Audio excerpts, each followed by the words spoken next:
हमनी के संस्कृति, हमनी के संस्कार सदा रहे हमनी के साथ। भारत के महान ग्रंथ और काव्य सब के संपूर्ण संकलन सब्सक्राइब करें तिलक। यज्ञोपवीतं परमं पवित्रं प्रजापतिर्या सहजं पुरस्तात् आयुष्समग्वं प्रतिमन्त्रशुभ्रं यज्ञोपवीतं वरुणस्तु तेजः। भिक्षां देहि भवति भिक्षां देहि माता भिक्षां देहि।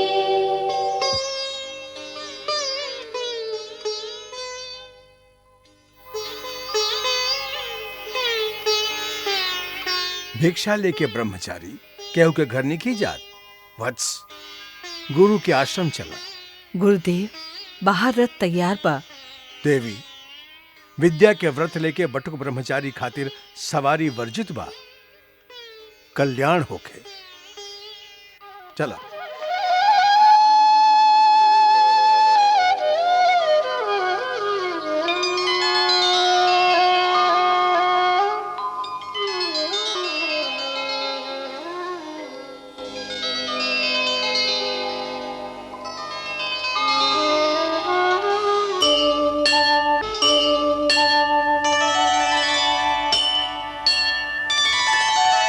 या कुन्देन्दु तुषार हारधवला या शुभ्रवस्त्रावृता या वीणावरदण्ड मण्डितकरा या श्वेतपद्मासना या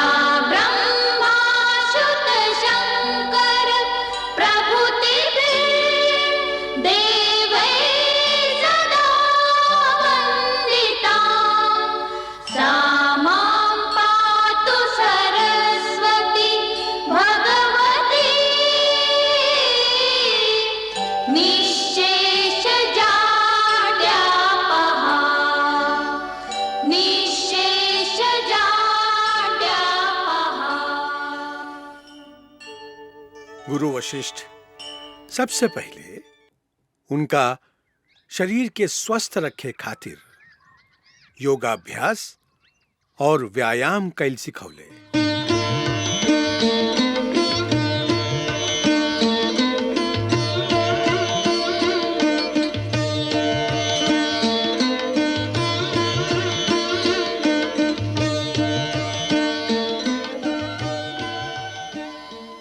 गुरुकुल की शिक्षा यही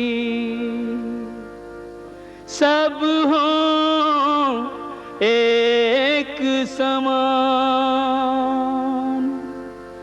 प्रथम धर्म तो कर्म है,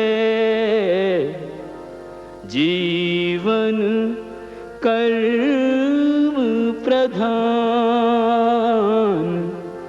जीवन कर्म प्रधान। ललित करे नव भोर वंदना, ललित करे नव भोर वंदना। सूर्य बिखेरे रंग सुनहरे, सूर्य बिखेरे रंग सुनहरे। मंद मंद बहे पवन चंदना, ललित करे नव भोर वंदना, ललित करे नव भोर वंदना।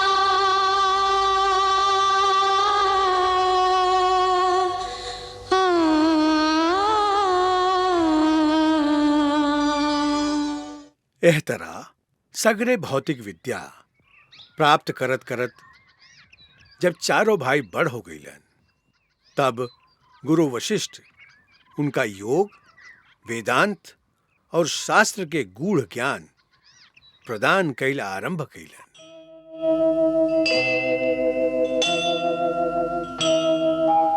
आदिदेव नमस्तुभ्यं प्रसीद मम भास्कर दिवाकर नमस्तुभ्यं प्रभाकर नमोस्तुते दिवाकर नमस्तुभ्यं प्रभाकर नमोस्तुते लोहितं रथमारूढं सर्वलोकपितामहं महापापहरं देवं तं सूर्यं प्रणमाम्यहं प्रणमाम्यहं प्रणमाम्यहम्।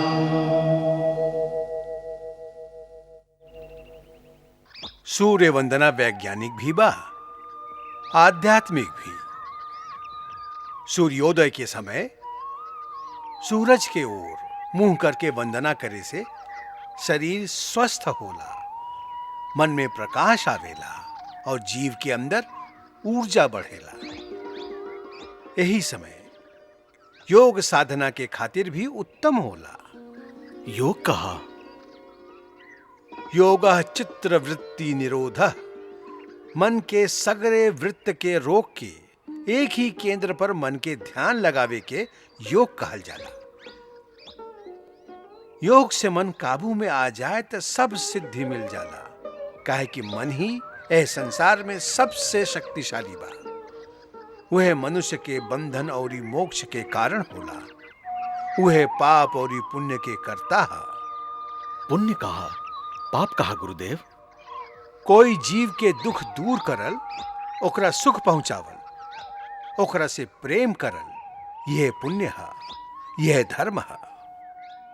और केहू के पीड़ा दिहल, केहू के मन दुखायल, यह अधर्म है, यह पाप है। प्रेम ही पुण्य है, घृणा ही पाप है। यही पाप पुण्य में घिराइल जीव एक योनि से दूसर योनि में जन्म लेत, मरत और फिर जन्म लेत रहेला।